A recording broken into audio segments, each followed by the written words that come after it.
Good day, I'm Twyla Whelan and this is your JIS News for Monday, August 4, 2025. The newly opened Stony Hill Police Station in St. Andrew is providing citizens with a comfortable space to interact with officers. The reveal took place last Wednesday for the modern facility, which will also enable more efficient operation of the police force in that area. Minister of National Security Dr. Horace Chang underscores that officers must have access to high-quality facilities that support their ability to function effectively and professionally. We are committed to the safety of people. We are committed to provide a conservative force which is capable of dealing with the criminal elements that continue to plague our society. The new Stony Hill Station is one of several being built or renovated across the island as part of the government's national infrastructure upgrade for law enforcement. During the official handover, head of the Crime and Security Portfolio, Deputy Commissioner of Police Richard Stewart, revealed that the Stony Hill Police Division was experiencing a 50% reduction in murders. 6 murders were recorded between January 1 to July 30, 2024, compared to 3 for this year, 2025. The presence of this new station will build on this momentum, further strengthening public safety and reinforcing the relationship between law enforcement and the community.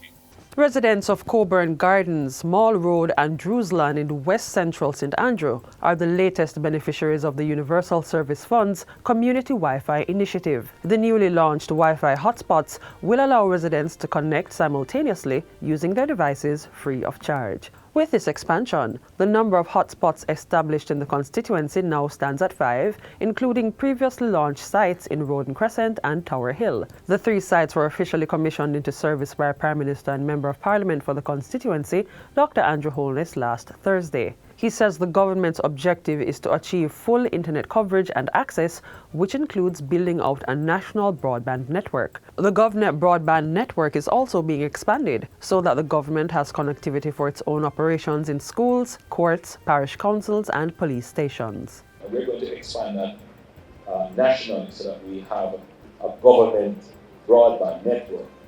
But we also want all communities to have access, so we are working along with the service providers in public-private partnership to be able to bring to your communities broadband internet access at an affordable price. So ultimately, all Jamaica will have access to the fastest broadband speed. The Jamaica Urban Transit Company, JUTC, is projected to save more than $1 billion in fuel costs for the current financial year. JUTC's Managing Director Owen Ellington made the disclosure during a recent press briefing. There has been a significant strategic shift away from diesel-powered buses to CNG-powered buses and a limited number of battery electric buses.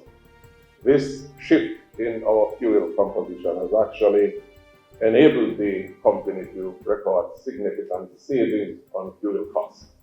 It is estimated that during the current financial year, ending March 31 next year, the company would have saved some $1.3 billion on its projected fuel bill. The JUTC currently operates over 120 compressed natural gas (CNG) buses and approximately 7 electric buses. Mr. Ellington says the bus company is also exploring hybrid technology to further reduce its fuel costs and has been testing a hybrid or extended range bus. This is a bus which is battery powered but is built with an onboard generator, and when the fuel tank that supports that generator is filled, 400 liters, that bus has the potential for traveling up to 1,900 kilometers before it requires refueling.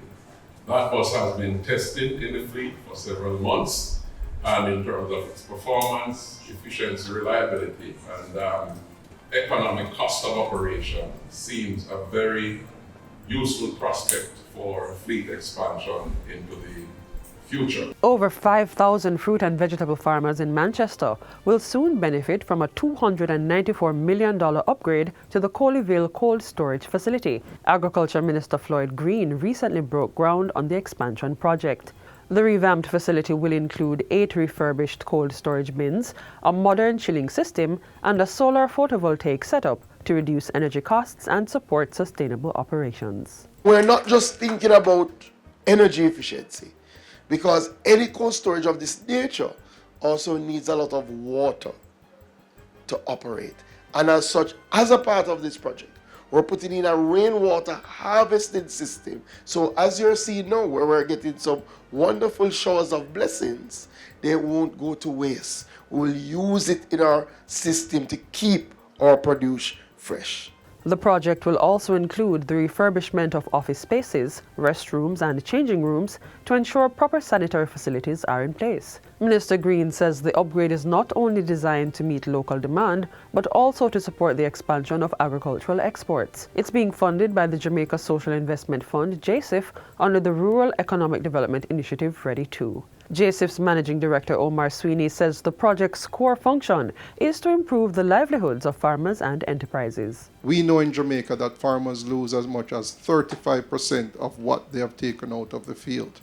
And a big part of that investment will require state-of-the-art packaging and cold storage facilities to preserve those crops. The upgraded facility will also link 20 aggregators to major markets, including hotels, processors, and supermarkets. And finally, data collection for the latest Jamaica Survey of Living Conditions begins today and will run until the end of November. The survey functions as an accountability tool to monitor public policy and the effectiveness of social programs. During a recent JIS think tank, acting head of the Labour Market and Welfare Statistics Unit in the Service Division at Statin, Nicole Allen, revealed that the survey had been revised with a more targeted focus. It has much of the same indicators that we have been tracking over the years, but it has a more targeted focus on the priority areas. And the survey now features a new module. It's called the Food Security Module. That module is going to be used to help monitor SDG Goal 2.1.2, and that is to get the prevalence of food insecurity within the population. So the redesign of the survey is to help us to track our national development goals as well as the international goals that Jamaica has signed on to. Statin's Director of Field Services, Philone Mantock, says the survey will target 12,000 households across all parishes. Over 100 interviewers are contracted to carry out the work. They have all signed an oath of declaration and a secrecy act, so the data they collect from you is kept strictly confidential. It is only shared with members of the Statin team. We are going to target 755 enumeration districts. An enumeration district is the smallest area that one can cover to collect data, and there are assigned 16 dwellings for every ED. Just want to encourage households to participate in the survey. And that's it for JIS News Today. I'm Twyla Whelan. Thanks for watching.